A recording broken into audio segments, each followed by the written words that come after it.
What does it actually look like when a peninsula of 2.5 million people gets cut off from fuel, power, and water all at the same time? Right now, in Crimea, you do not have to imagine it. It is already happening, unfolding day by day across a peninsula that used to feel far removed from the front lines of this war. Before we go any further, here is my ask. If stories like this, the ones showing you what a modern siege actually looks like, are exactly what you come here for, hit that like button right now. It costs nothing, and it helps this video reach more people who need to understand what is unfolding. Subscribe if you want the full picture instead of a headline fragment. And if you know someone who still thinks this war is stuck in a stalemate, send them this video because Crimea tells a very different story.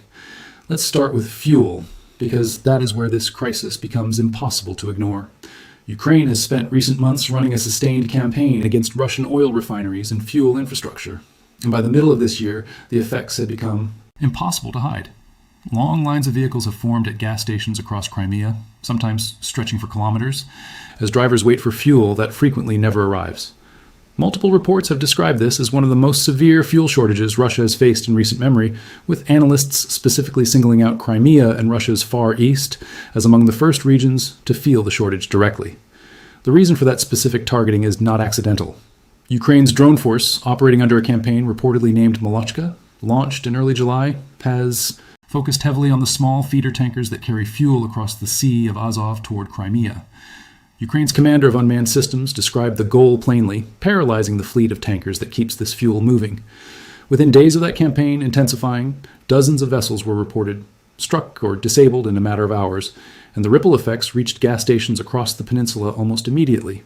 For ordinary residents, this is not an abstract military statistic. It is hours spent waiting in line for fuel that may or may not appear. It is stories of people traveling deep into Russian territory, toward regions like Krasnodar, hoping to find gas stations with anything left to sell, only to be turned away because those stations are reserving their limited supply for local residents first. Whether every specific detail circulating about rationing systems and black market prices can be independently verified is worth treating with appropriate caution.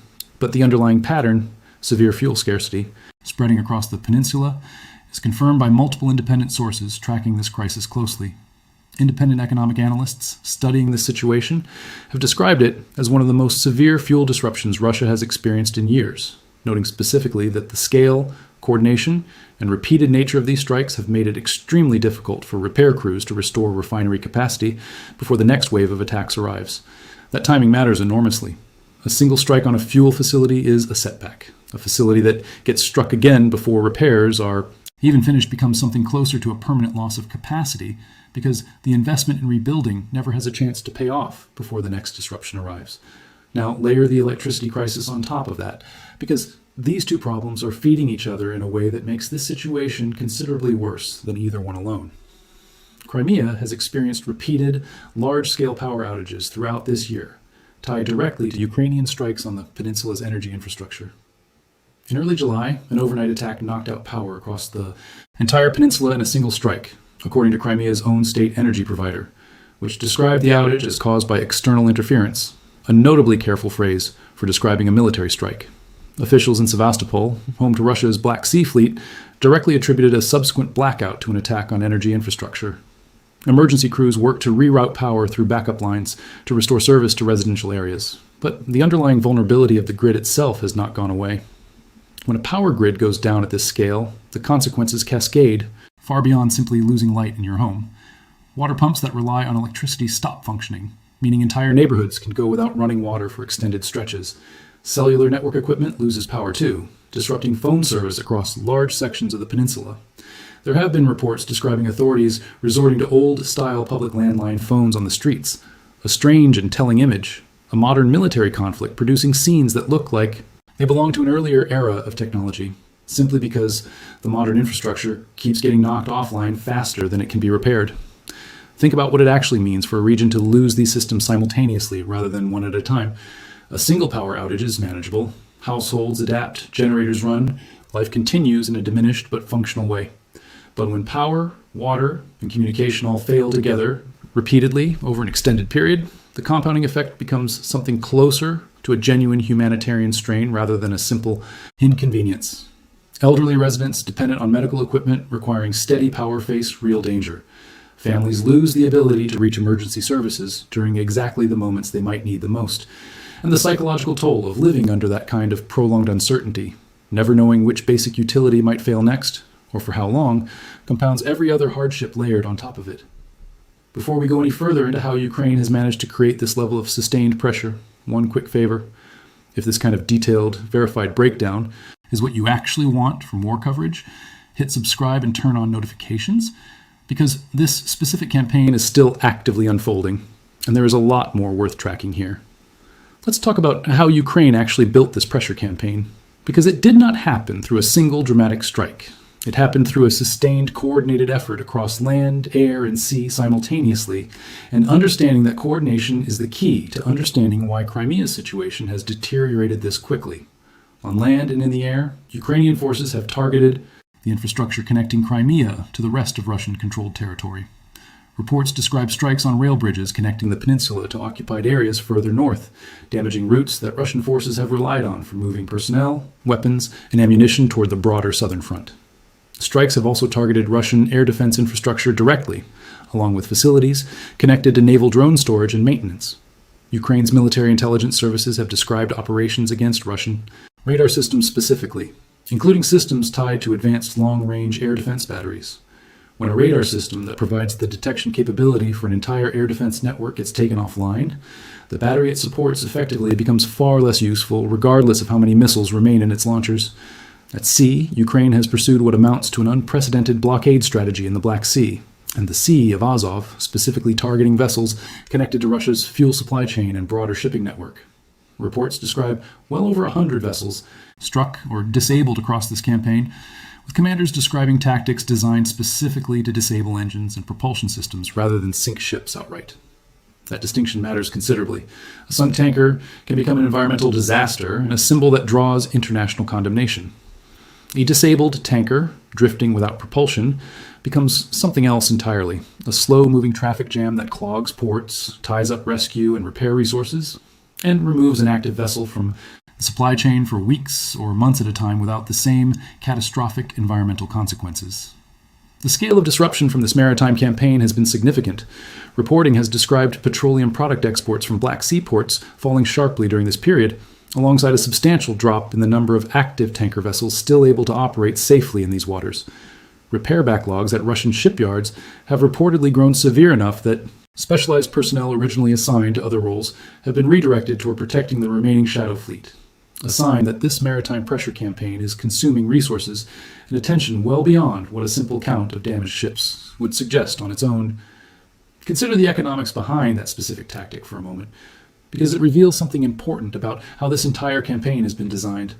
A cheap naval drone, costing a fraction of the vessel it targets, can disable a tanker's propulsion system without needing to sink it outright. That disabled tanker then requires towing, repair yard capacity, and weeks or months of downtime, all while remaining a visible, ongoing drain on resources rather than a one-time loss that gets written off and forgotten.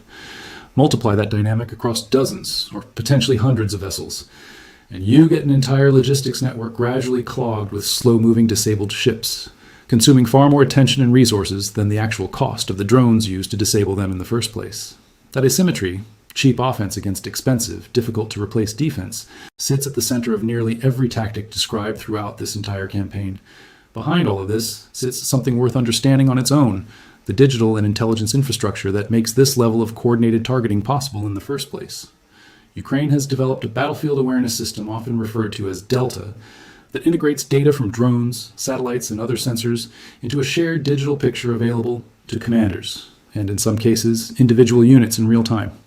Reports describe this system processing an enormous volume of daily video and sensor data, using automated analysis to help identify targets that might otherwise remain hidden within complex battlefield imagery. Whatever the precise technical details, the broader picture is clear enough. Modern warfare increasingly runs on this kind of integrated data system, and the side with better real-time awareness of the battlefield gains a meaningful advantage in deciding where and when to strike. That technological advantage connects directly to a broader story, worth spending real time on: the systematic weakening of Russian air defenses across the peninsula. For years, Crimea sat under the protection of some of Russia's most capable air defense systems, long-range batteries designed specifically to intercept aircraft and missiles well before they could reach their targets.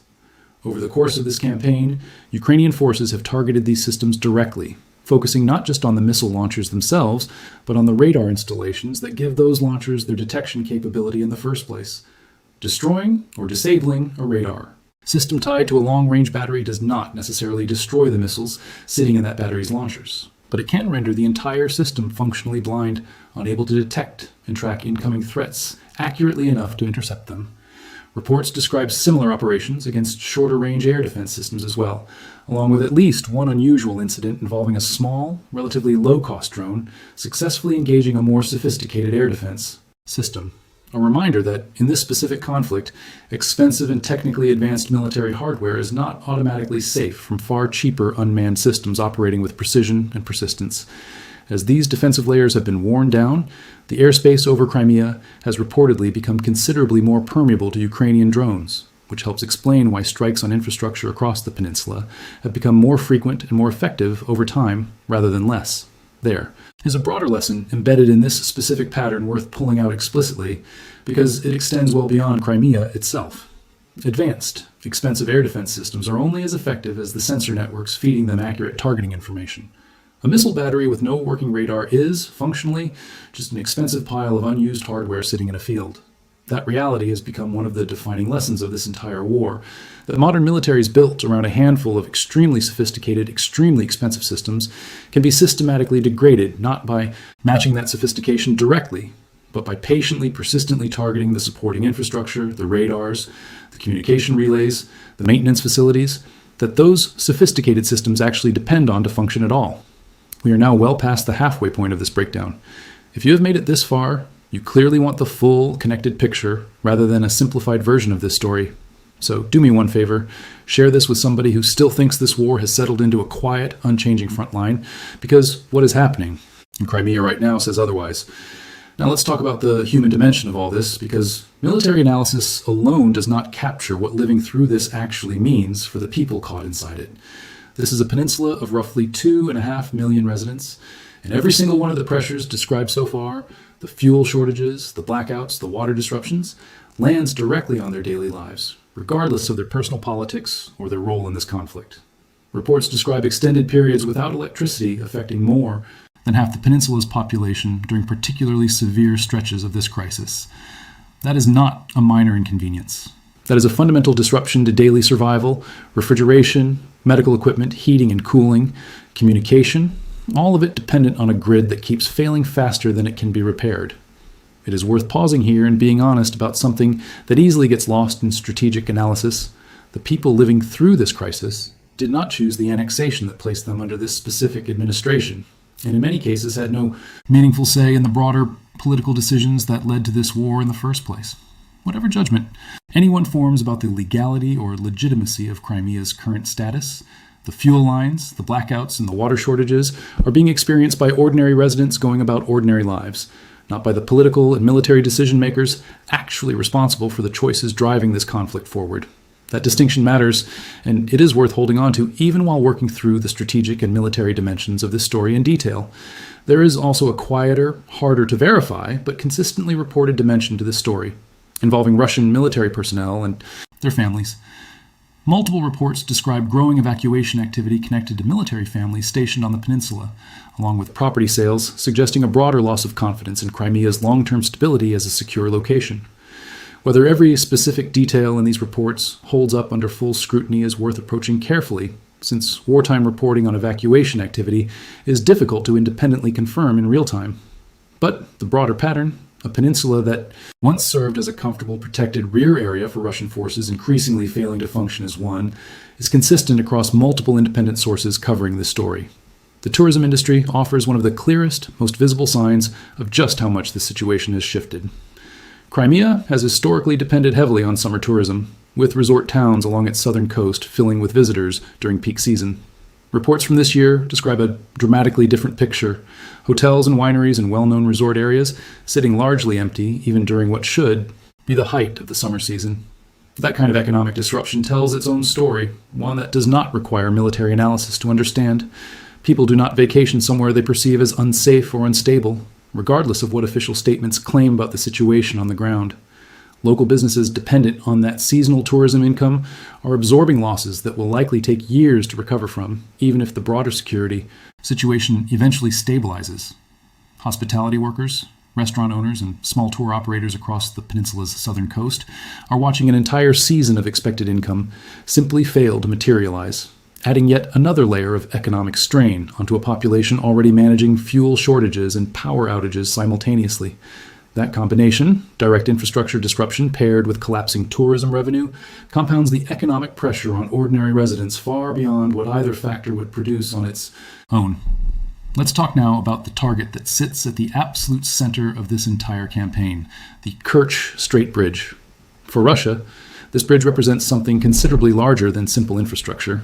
Built after Russia's 2014 annexation of Crimea, it has functioned as both a critical logistics artery, feeding personnel, weapons, and supplies toward the broader southern front, and a powerful political symbol of Russian control over the peninsula. It has already been damaged by previous Ukrainian strikes earlier in this war, and it remains one of the most heavily defended structures anywhere in the region, specifically because of what its loss would represent, both militarily and symbolically. Reports describe an extensive, expensive layered defense built specifically around this bridge, air defense batteries concentrated in unusually high density, layered radar coverage, floating barriers and protective netting in the water surrounding the bridge's support structures, and even efforts to obscure the bridge from satellite observation using smoke generated during moments of perceived threat. That level of defensive investment tells you something important on its own. You do not build that kind of protective architecture around a target you consider low value or easily replaceable.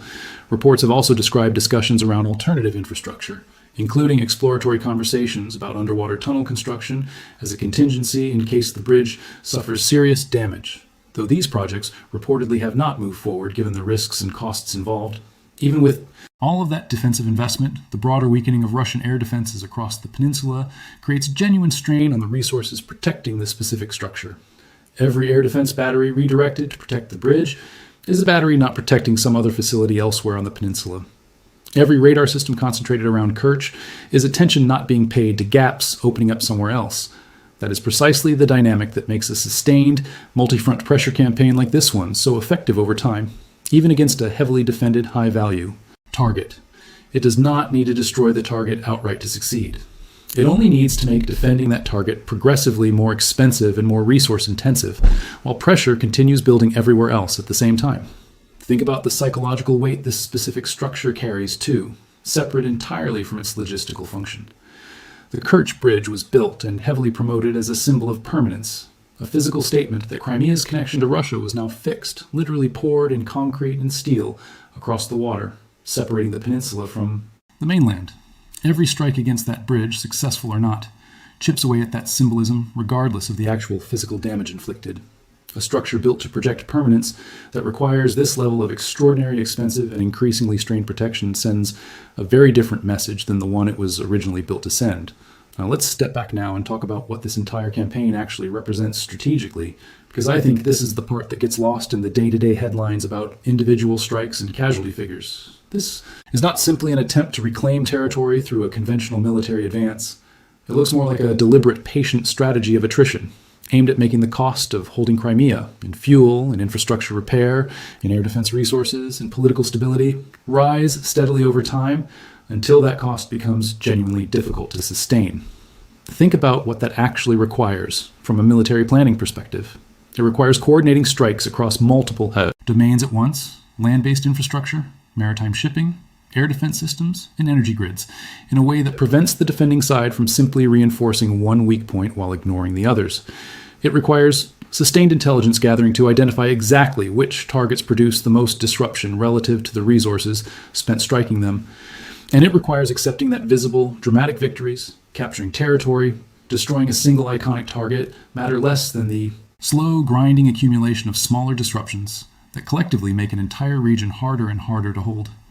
This kind of strategy also demands a very different kind of patience than the sort typically rewarded in daily news coverage, which tends to favor dramatic, single-event stories over slow, cumulative ones. A single missile strike that destroys one prominent target generates an immediate headline. A months-long campaign that gradually reduces fuel availability, degrades a power grid one substation at a time, and slowly disables dozens of ships across an entire sea produces a very different kind of story. one that only becomes fully visible when you step back and look at the accumulated pattern rather than any single incident in isolation. That is exactly why a campaign like this one can be simultaneously enormously consequential and consistently underreported in daily coverage, because no single strike within it looks dramatic enough on its own to dominate a news cycle, even though the cumulative effect reshapes the entire strategic picture. That is a genuinely different kind of warfare than the image most people carry in their heads when they picture this conflict. Front lines shifting back and forth, territory changing hands, and dramatic offensives. What is happening in Crimea looks more like a siege in the oldest sense of that word. Not a wall of soldiers surrounding a city, but a modern technological equivalent. Drones, precision strikes, and coordinated maritime pressure gradually cutting off the fuel, power, water, and logistics that any modern population and any modern military ultimately depend on to keep functioning. Historically, sieges succeeded not through a single decisive battle, but through patient denial, cutting off food, water, and reinforcements until the defenders either surrendered or collapsed from exhaustion. The tools have changed almost beyond recognition: drones instead of trebuchets, digital targeting systems instead of scouts on horseback. But the underlying logic remains remarkably consistent across centuries. Deny an adversary the basic resources that sustain daily function, and eventually the cost of continuing to hold that position outweighs whatever value holding it originally provided. What makes the modern version happening in Crimea particularly striking is the sheer geographic reach involved. A traditional siege required physically surrounding a target with soldiers. This version achieves something similar using unmanned systems striking from dozens or even hundreds of kilometers away, removing much of the risk to the attacking side that a traditional siege would have required. There is a reason this specific approach deserves serious attention, beyond just this one conflict too. If a strategy built around coordinated infrastructure pressure rather than direct territorial assault can meaningfully weaken a heavily defended, strategically important region like Crimea, that lesson will not stay contained to this specific war. Military planners in other countries, watching this campaign unfold in real time, are almost certainly studying exactly which tactics produce the most disruption relative to their cost. And that kind of lesson tends to travel well beyond the conflict where it was first proven effective. This has genuine implications for how future conflicts might unfold in other parts of the world entirely. Any nation that depends heavily on a small number of concentrated infrastructure nodes, a handful of major refineries, a limited number of critical bridges, a small number of ports handling the bulk of maritime traffic, is watching this campaign and drawing conclusions about its own vulnerabilities. The specific lesson is not really about Crimea, or even primarily about Russia. It is about the growing gap between the cost of building sophisticated, centralized infrastructure and the comparatively tiny cost of the unmanned systems now capable of threatening that infrastructure from considerable distances.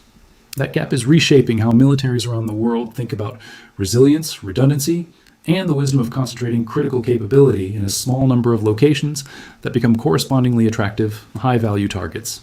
Here are a few things worth watching closely in the weeks and months ahead, because each one will tell you more about where this specific situation is actually heading than any single strike report ever could. Watch whether Russia manages to meaningfully restore and stabilize Crimea's fuel and power infrastructure, or whether repairs continue getting outpaced by new strikes faster than crews can complete them. That balance, repair speed against strike frequency, is essentially the whole ballgame here. Watch whether the Kerch Bridge sustains any further damage, because a successful strike against that specific target would represent an enormous symbolic and logistical blow well beyond what the raw infrastructure value alone would suggest. Watch how Russian military and civilian population patterns in Crimea continue shifting, because sustained population movement away from the peninsula, if it continues at meaningful scale, would represent one of the clearest signs that this pressure campaign is achieving its underlying strategic goal. And watch how this pattern of infrastructure-focused pressure compares to more traditional territorial fighting happening elsewhere along the broader front line. Because the balance between these two different styles of warfare may end up shaping how the wider war eventually gets resolved more than any single battle fought over contested ground. There is one more signal worth adding to that list, one that rarely gets discussed, but matters enormously for understanding where this specific campaign is actually heading. Watch how international energy markets and shipping insurers respond to sustained instability in this specific corridor, because global commerce tends to route around risk long before any government officially declares a region unsafe. Rising insurance costs for vessels operating anywhere near the specific stretch of water, or shipping companies quietly rerouting around it entirely, would represent a market-based confirmation of exactly the kind of sustained pressure this campaign has been designed to produce, arriving through economic channels rather than military ones. Whatever happens next, here's what already seems clear based on everything currently being reported.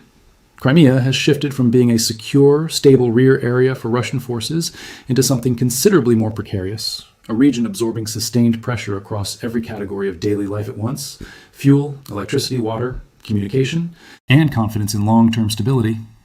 Whether that pressure ultimately forces a meaningful shift in the broader war, or simply becomes a prolonged, grinding new normal that both sides learn to operate within, is a question nobody can answer with full certainty right now. What does seem clear is that the strategic calculation around Crimea has changed. A peninsula that Russia annexed specifically because it represented a secure, valuable asset now increasingly functions as a persistent liability, a place requiring enormous ongoing investment in defense and repair simply to maintain a fraction of its previous stability. That shift alone, regardless of how the rest of this war eventually unfolds, represents a genuinely significant development, one that deserves far more sustained attention than a single news cycle typically gives it. It is also worth acknowledging, honestly, that wars rarely resolve cleanly along the exact lines any single campaign predicts. Russia retains substantial resources, and sustained pressure of this kind, however effective, does not automatically translate into a specific political outcome on any predictable timeline. Predicting exactly when accumulated strain becomes politically decisive is far harder than documenting that the strain itself is real and growing. What can be said with real confidence is that the assumptions underlying Crimea's annexation, permanence, security, strategic value are all being tested simultaneously right now in ways that were difficult to imagine even a few years ago, and that test is still very much ongoing. If this breakdown helped you understand the full scope of what is actually happening in Crimea right now, instead of just another fragment of the story, that is exactly why this channel exists. Hit subscribe if you have not already. Leave a comment telling me whether you think this pressure campaign eventually forces real concessions at the negotiating table, or whether both sides simply settle into this as the new shape of the war going forward. And share this with someone who needs to understand just how much has actually changed on this peninsula, because most coverage still has not caught up to the scale of what is unfolding there. A peninsula once considered untouchable now sits without reliable fuel, without a stable power grid, without a bridge anyone can fully trust, and increasingly without the people who once considered it a safe place to be. That is not a stalemate. That is a slow, deliberate unraveling, built one drone strike, one disabled tanker, and one collapsed transformer at a time. And it is still very much unfolding right now. Whatever conclusion this war eventually reaches, the story of how Crimea moved from secure asset to persistent liability will likely stand as one of the more instructive chapters of this entire conflict. A case study in how modern pressure campaigns can reshape a strategic reality without a single dramatic battle ever needing to take place. That is worth remembering the next time a single headline about one strike, one ship, or one blackout scrolls past on your screen, because no individual piece of this story fully captures what is actually happening. It is the accumulation, patient, sustained, and still very much in motion, that tells the real story of what Crimea has become.